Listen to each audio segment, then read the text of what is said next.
The Conversation France. Pourquoi certains ont de la chance et d'autres pas ? Dans les 5 épisodes de notre série Facteur Malchance, Christophe Hague, chercheur à l'EM Lyon, s'appuie sur les découvertes de la recherche en psychologie sociale et sur des récits d'aventures hors normes pour identifier les clés qui permettent d'attirer de la chance à soi. Lorsque le crash s'est produit, j'étais plus surprise qu'apeurée. Et chose étrange, j'étais plutôt détachée par rapport à ce qui se passait.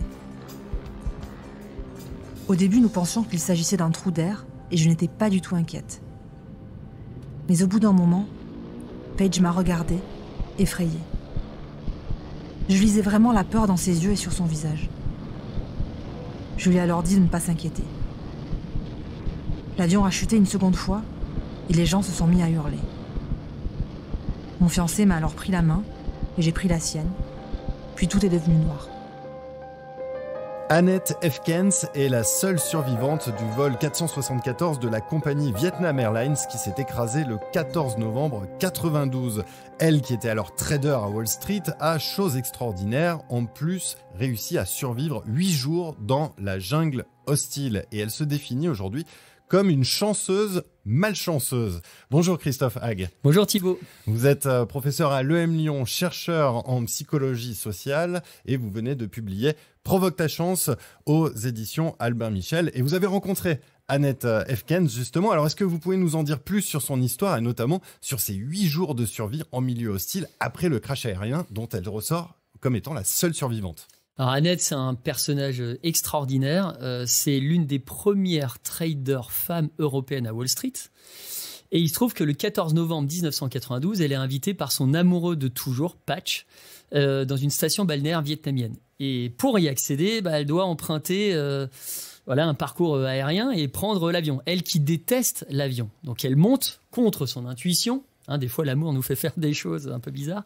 Dans un Yak 40, petit message à caractère informatif pour vos auditeurs, ne montez jamais dans ce type d'avion parce que c'est un des avions les plus dangereux au monde. C'est une caisse à savon. Il y a une espèce de...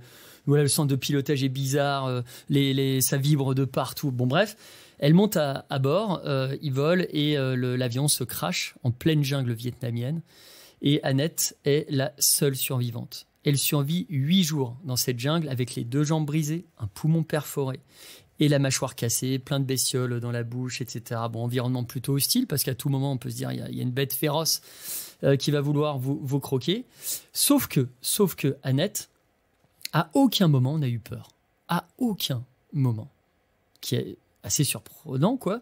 Donc moi, je l'ai interrogée. C'est pendant 3 ans, des ping-pong incessants avec elle pour entrer dans l'intimité de sa psychologie.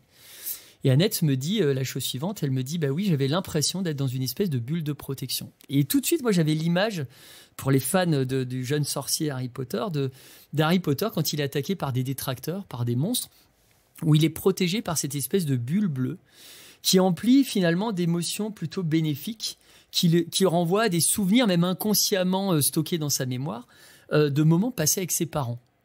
Et Annette, elle me dit en fait c'est exactement la même chose. Moi, j'ai tout un tas de souvenirs heureux avec des gens de mon 1er, 2e, 3e cercle, des amis, des collaborateurs, mes parents, ma sœur, etc., qui sont revenus à la surface et qui m'ont comme empli, protégé, musclé, boosté ma confiance en soi, mon estime de soi. J'avais une émotion dominante qui était celle de l'espoir de les revoir et de revivre ce type d'événements extrêmement heureux.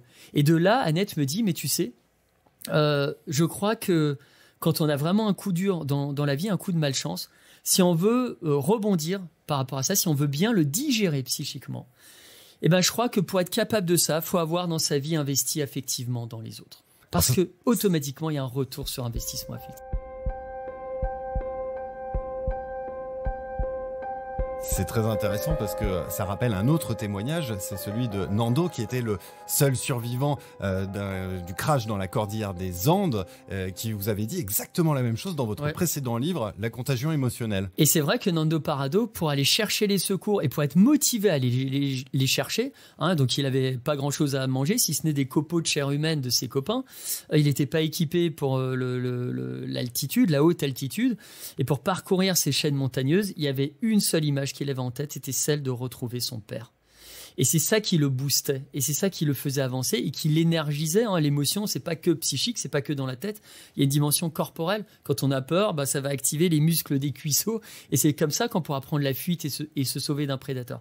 Donc c'est exactement la même logique. L'émotion est quelque chose qui vient nous énergiser, qui nous donne de la puissance motivationnelle pour se sortir d'un mauvais pas. Donc Annette nous renvoie à cette idée de le goût de l'autre, se réapproprier l'autre. Et puis Annette, il y a aussi une chose qui est propre aux serial chanceux, ou en tout cas aux personnes qui arrivent à bien digérer les coups de malchance, c'est qu'à aucun moment, ça a été la faute d'eux. Elle n'était pas rentrée dans un processus de victimisation. C'était pas la faute du pilote, c'était pas la faute des intempéries, c'était pas la faute de... Peu importe. Elle dit non, en fait, voilà, il s'est passé ça, faut faire avec ça. Et dans le livre, je traite aussi de cette dimension dans une société où on a de plus en plus tendance à être dans ce registre de la victimisation. Alors on comprend pourquoi. Les gens veulent un peu de chaleur humaine, donc ils se plaignent. Sauf qu'au bout d'un moment, à force de se plaindre et de kalachnikoffer l'autre de tout un tas de plaintes, l'autre se détache parce qu'il n'a plus envie d'être embêté par vous. Et bref. Comment est-ce qu'on peut sortir de ce schéma-là ? Eh bien, j'ai des spécialistes qui répondent à cette question. Et il y a un truc tout simple, et essayez-le chez vous, ou alors si vous avez des personnes qui sont dans ce registre-là, ça marche, c'est très simple. Les grandes vérités sur l'espèce humaine sont souvent les plus simples aussi simples qu'un gamin peut les comprendre. Donc c'est aussi l'objectif du livre, de rendre digeste le propos. Quand on est dans ce registre-là de se plaindre, victime, eh bien essayez de prévenir votre entourage et dites-leur la chose suivante. Chaque fois que je me plains, ou que je vais me plaindre dans le futur, eh bien dis-moi « Oh, pauvre de toi !» Ou alors un petit truc comme ça un peu rigolo, mais pour dire, pour bien signifier que là, il y a plainte à cet instant précis. Et si au bout d'un moment, vous vous rendez compte qu'il y a beaucoup de verbalisation de par votre entourage, que les gens systématiquement vous sortent cette rengaine, on dit « Oh, pauvre de toi !» Bon, à un moment, on peut avoir un petit peu les boules, ça peut un peu nous frustrer, on peut même se mettre un peu en colère, mal le prendre. Et bien, faut tenir bon, faut continuer à rester dans cette discipline-là et ce jeu avec l'autre.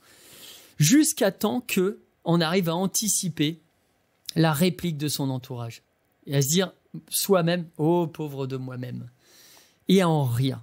Et si vous arrivez à rire finalement par anticipation des plaintes à venir ou des plaintes que vous allez très prochainement verbaliser, là, vous allez peu à peu sortir de ce processus de victime. Et ça, les serial chanceux l'ont compris. Ça veut dire que l'autodérision, c'est... pas si futile que ça finalement. Alors effectivement, il y a une part d'autodérision et là j'ai une anecdote à vous raconter et c'est Captain Hawk, donc ancien béret vert, ancien membre des forces spéciales. Aujourd'hui, il a la télé, c'est le père spirituel de Bear Grylls, Man vs Wild qu'on connaît en Europe. En version britannique. Voilà, c'est la version américaine de Bear Grylls. Voilà, c'est ça. Et lui sur Discovery, il a une émission comme ça où il est suivi par des dizaines de millions de téléspectateurs. Et il se trouve que Captain Hawk m'a raconté un jour ça, mais c'est une anecdote parmi d'autres, mais je vous livre celle-ci.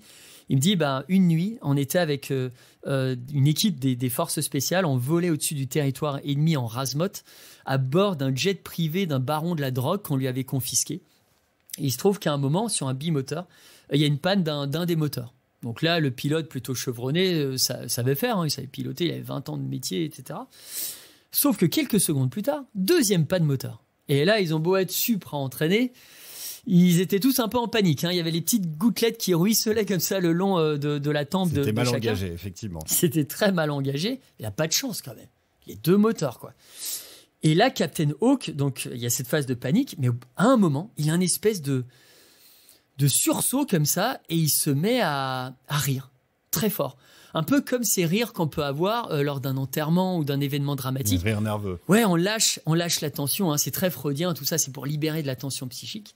Sauf qu'en faisant ça, il va libérer tout un tas de choses dans son cerveau et dans sa propre physiologie. C'est-à-dire qu'à un moment, il se met à se moquer d'eux-mêmes. Il dit, mais vous imaginez, les gars, la tête des gros titres dans les journaux le lendemain, des membres des forces spéciales se crachent à bord d'un jet privé, d'un baron de la drogue, ils meurent dans un nuage de cocaïne, enfin la honte absolue pour eux. Et donc ils commencent tous à se marrer. Et là, on a le pilote qui a un espèce de tilt d'Eureka. Il me dit, je me souviens encore, quand il s'est redressé d'un coup sur son siège de pilote, et là il avait l'idée. Il dit, attends, je vais faire demi-tour, je vais surfer sur les courants de vent, ascendant, descendant, etc. Et il avait un souvenir qui lui est revenu comme ça de manière très spontanée en tête. Il dit, tiens, quelques kilomètres auparavant, il y avait un terrain sur lequel on pouvait atterrir sans se faire canarder par les forces ennemies. Et donc, il va vers ce terrain, il arrive à atterrir et il finit sain et sauf. Quand on pratique l'autodérision dans un moment de malchance absolue ou quand ça cogne psychiquement très fort, il se passe un truc. Il y a une zone du cerveau qu'on appelle l'ACC, je ne vais pas être trop dans le détail, mais qui est une zone qui est directement impliquée dans la gestion de l'attention et dans la production de pensées créatives et adaptatives. Donc quand ça va mal et qu'il faut s'adapter vite, c'est plutôt une bonne chose. Et en plus, quand on pratique l'autodérision, c'est une pompe à endorphine. Donc on ressent même plus la douleur, on se sent psychiquement et physiquement très très fort, donc prêt à affronter le problème. Et on va faciliter ce qu'on appelle la pensée latérale. Et cette pensée latérale, c'est un vieux concept, mais qui a encore tellement d'actualité, et qui veut dire juste la chose suivante, c'est quand il y a un problème sérieux qui te tombe sur la tête, plutôt que de le traiter sérieusement, traite-le par le jeu. L'enjeu ne doit pas tuer le jeu. Et c'est comme ça qu'on arrive à trouver des solutions adaptatives. Donc moi, j'invite vos lecteurs, vos lectrices à devenir des gélotophiles. Ce n'est pas des fans de glace italienne. Ce sont des personnes dans cette société de l'ego, du narcissisme, de l'autocentrage, etc. Eh bien, à pratiquer l'autodérision parce que ça, c'est une vraie arme de rebond dans un épisode douloureux, malchanceux.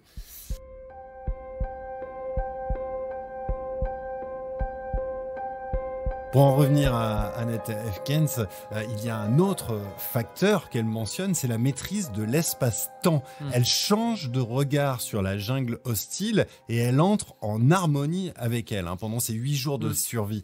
Elle veut d'ailleurs pas quitter cette jungle quand on vient la secourir. Mais est-ce qu'on peut réellement maîtriser l'espace-temps ? Et on la comprend parce qu'à certains moments, elle me dit que c'était presque orgasmique en fait. C'est-à-dire qu'elle avait et physiologiquement et psychiquement, elle avait cette sensation-là d'un bien-être absolu. Elle était tombée en harmonie. Alors là, il y a une explication qui est assez simple. C'est-à-dire qu'à un moment, son cerveau est rentré en résonance avec l'oscillation des feuilles des arbres, le chant des oiseaux, etc. Et tout ça, c'est comme quand on regardait sur les apps, là, on veut se zénifier à un moment quand on est dans une bulle de stress, etc. On va écouter des bruits de forêt, des bruits de ruisseaux, des choses comme ça. Eh bien, elle, à un moment, elle a pu lutter contre ça. Et si bien que toutes ces oscillations-là et cette résonance psychique a fait que ça a libéré de l'ocytocine, que ça a permis de faire baisser la pression artérielle, de faire baisser l'intensité colérique. Parce qu'on peut se dire, autant elle n'a pas ressenti de la peur, autant elle pouvait être en colère. Un moment contre Patch qui lui avait dit de monter dans cet avion, contre le pilote, etc. Et bien ça a baissé très rapidement. Parce que la nature, c'est un anxiolytique naturel. La nature, moi je compare souvent la nature à John Coffey dans La Ligne verte, que ce soit le livre ou le film qu'on a vu adapté par Spielberg au cinéma, ce film j'ai plus l'auteur de Stephen King. Avec Tom Hanks. Avec Tom Hanks, et où on a cet acteur géant américain qui, chaque fois qu'on vient le voir pour un mal, va transformer le mal en quelque chose de plus. La nature a cette même capacité. Donc moi je dis, après la photosynthèse, attribuons aussi à un environnement comme la jungle, la forêt, etc., une autre qualité qui est l'émosynthèse, la capacité de transformer les émotions toxiques en émotions bénéfiques chez l'individu. Il y a un dernier point aussi qui est intéressant dans l'histoire de Annette Efkens, c'est qu'elle ne perd pas ses habitudes de trader, de compter. Elle se donne 8 jours dans la jungle. En quoi c'est important ? On savait compter avant de savoir écrire. Donc il y a une base même instinctive et donc rassurante quand on va dans ce schéma-là. Donc effectivement, il y a plein de biais cognitifs qui sont autour de ça, l'inclinaison à l'ancrage, etc. Qu'on voit généralement comme étant quelque chose de négatif. On se dit, tiens, on fait des expériences où on va essayer de manipuler l'autre en plaçant un chiffre dans une négociation salariale. Et donc toute l'orientation de la négo va se faire autour de chiffres. Ça, c'est plutôt la vision sombre, manipulatoire, etc. Annette Efkens, elle a considérer ça comme étant quelque chose de positif aussi. En disant, si je commence à jongler avec les chiffres, à me baliser finalement le futur qui s'inscrit devant moi, eh bien c'est extrêmement rassurant.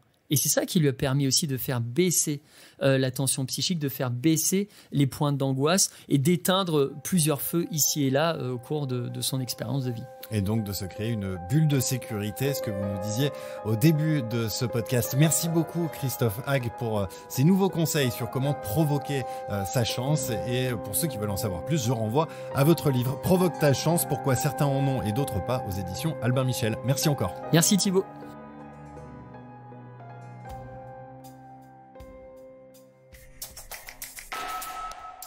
The Conversation France.